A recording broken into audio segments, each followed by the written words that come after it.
Alright, instant manifestation. First of all, this is not a clickbait video where I talk about a secret technique that will help you manifest your SP in 3 minutes. But in this video, I'm going to explain to you that instant manifestation is real and that all manifestation is instant, and really remove a lot of the anxieties around conscious creation. So I've seen a lot of videos on instant manifestation, and usually it's along these lines. First, you should believe that instant manifestation is real. Second, here is the secret ultra rare method that I used to manifest instantly. And thirdly, you get a story of how the technique was used and how something showed up 24 hours or an hour after. And fourth, if you tried this technique and it didn't work, it's probably because you didn't persist hard enough or believe it hard enough. Whenever I see videos like this, it's not that I don't agree with it. I just think that if it's not consumed in the right way, it can be really misleading. It can create this kind of obsessive mentality and get people to doubt their creative powers. The more you read, the more you realize that everyone kind of just talks about the same thing and comes to the same conclusion in their different ways. They just say it in different ways. They use their own verbiage, like Neville Goddard, Joseph Murphy, Florence Shinn, which is my personal favorite, Eckhart Tolle, Michael Singer. And you kind of triangulate all of these different teachings together and then bring your own experiences. You really do realize manifestation is always instant, and I'm going to explain why. I'm going to start with a very boiled down definition of manifestation, and I want you to bear with me here because you're probably going to be like, I've already heard this, why are you talking about this? But bear with me here because this is kind of the foundation, the important part. It doesn't matter if you want to call it manifestation, law of attraction, law of assumption, conscious creation, whatever it is, right?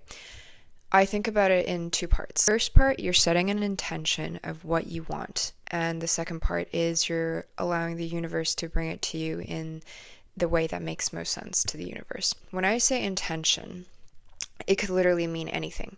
Like, I think of intention as it could be one affirmation, a visualization. That's the technique part that you've heard of. You know, scripting, vision boarding, whatever, I don't care. Like, to me, the techniques are the least important part. We're going to leave that aside, and I'm just going to call it an intention. And now the second part is really the interesting part, and this is the bridge of incidents, as what Neville coins it.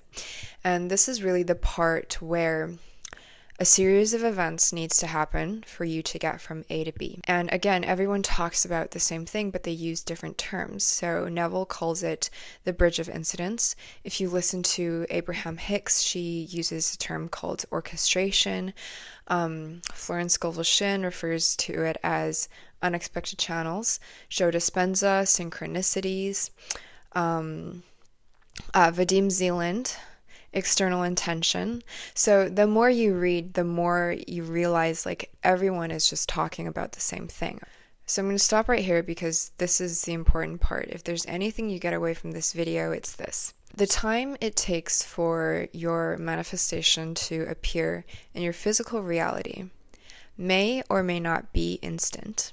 However, the time it takes for your bridge of incidents to appear is always instant. And I'm going to say that again.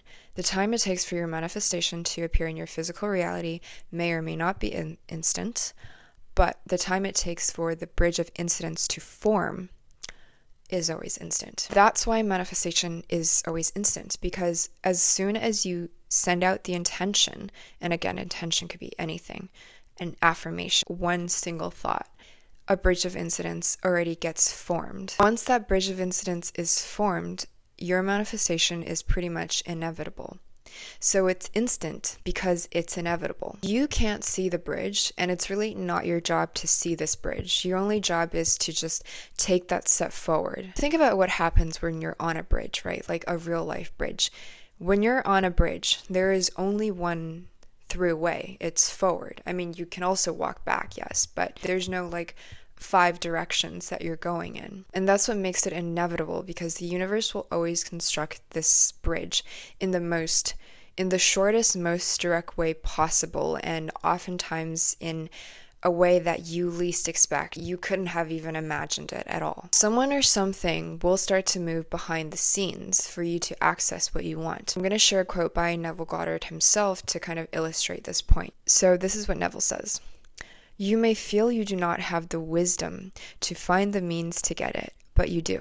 If it takes 1,000 or 10,000 people to play their parts to bring you into the embodiment of what you assumed you are, they will play their parts knowingly or unknowingly. When I first read Neville and I read this, I didn't understand this because I never had experience of it. Even if I did, I didn't really connect the dots of it in the past.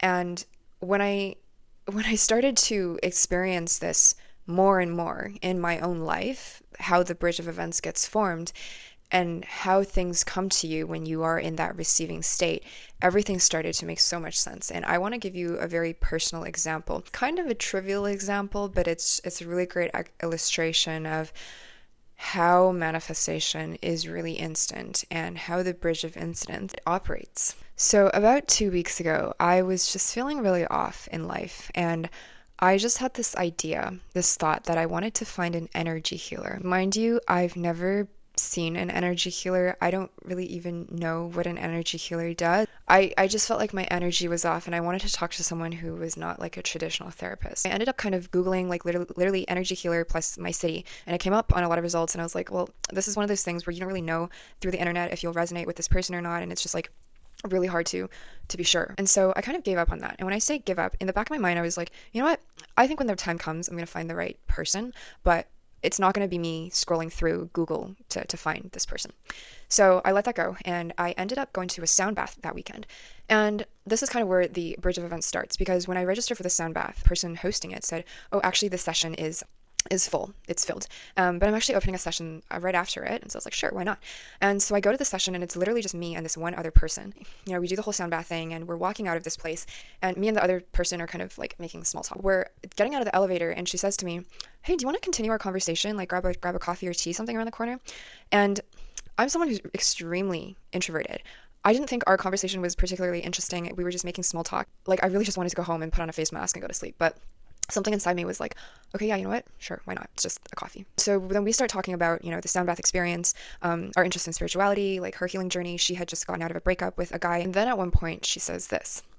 She goes, you know, because of like my breakup recently, I've actually been really involved in the energy healing community. We have this like monthly like social kind of this like gathering event that we do, and there's going to be one next Wednesday, and if you're interested, like you should totally come. So basically there's going to be like a bunch of different energy healers, and you can talk to a lot of them to see who you connect with. In that moment I'm like, what? This is like exactly what I had been looking for, I think. And I didn't say this to her in the moment because I didn't want to sound like crazy. I didn't want to be like, oh, I think I manifested you. But then at the end of the conversation, she goes, I don't know why, but I just had this feeling. I just had this urge to ask you to get tea. And it's not something that I usually do. I was like, yeah, that's probably because I wanted to find an energy healer, and you were part of this bridge of incidents for me to find that. So you might be thinking, okay, that was a weird story. It's not about finding love. It's not about making money. It's not about finding a dream job. And what does this have to do with instant manifestation, right? And to go back to the point of what makes manifestation instant, right?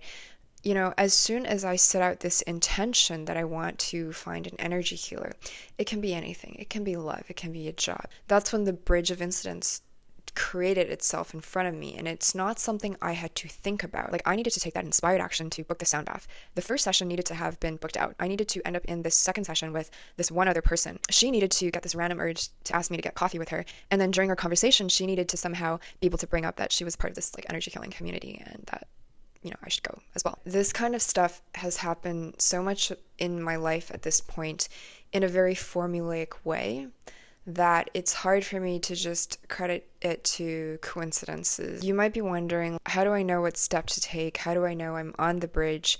What if I backtrack? Like, what if I have limiting beliefs, right? And these are all very legitimate questions to have. From my experience, if you don't care or think about the how something's going to happen, if you don't know that your inspired action is actually inspired action, you're probably on the right path. Anytime you're thinking too much about how it's going to happen, like if whether I'm on the bridge or I'm not on the bridge, then that's where you kind of trip yourself up. What ends up happening is a lot of people, and myself included, with things that I might have a lot of resistance and limiting beliefs towards, is that we start to doubt ourselves. When we start to doubt ourselves, we end up either sitting down on this bridge and just like looking around, or walking backwards, not knowing that all we have to do is keep walking forward.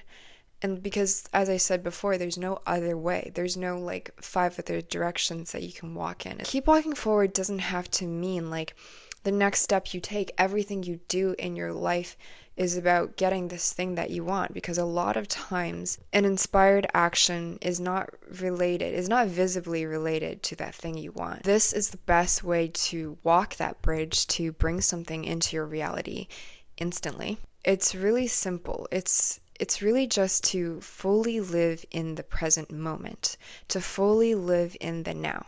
And I know everyone says to live in the present moment, and it kind of becomes this like spirituality cliche if you don't interpret it the right way. But I promise you, like the true wizard shit of instant manifestation is being able to live in the present moment, to live fully in the now. Anything at any point in time is always happening in the present moment. And this is what happens when you're so focused on the present moment.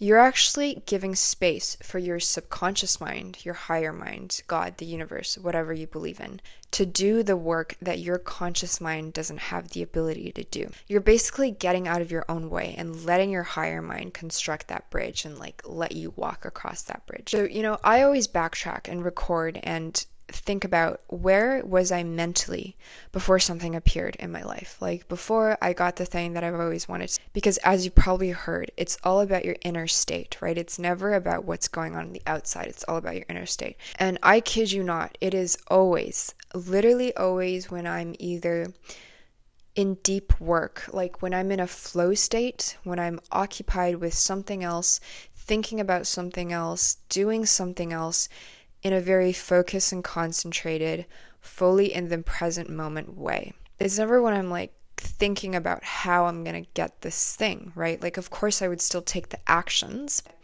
It's not like an obsessive energy. And I'm saying this as someone who's had to learn this the hard way. Like, I am such an overthinker. I have such an overactive mind. I'm like constantly anxious. All of my friends know this. I spent a lot of my life trying so hard to control outcomes, not knowing that the harder I try to control outcomes, the harder it backfires a lot of time. But when I let go of the how, when I like set the intention and I'm kind of just neutrally working toward a goal, like law of detachment, law of least effort, that's when things just start flowing to me. Stop thinking about time, stop overcomplicating conscious creation.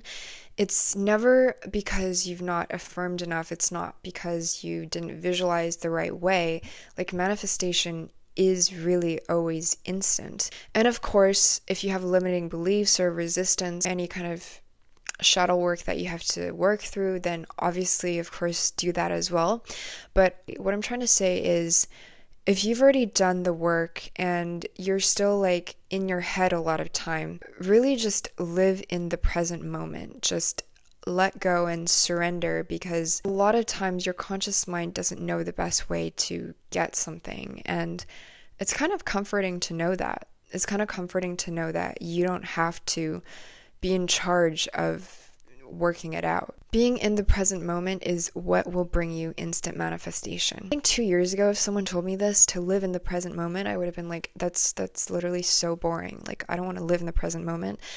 I'm not enjoying my life as it is right now. I want to escape the present moment. You get exposed to any kind of literature, right? It doesn't even have to be like spiritual literature. Everyone really comes down to the same conclusion, whether it's in the context of manifestation or not, and it's that the present moment is the point of power. That is not my quote, that is a quote from Eckhart Tolle. If you watched until this point in the video, I thank you so much because quite honestly, it took me so long to decide to make this video. I don't want to just talk about techniques and not fully explain the mechanism behind it.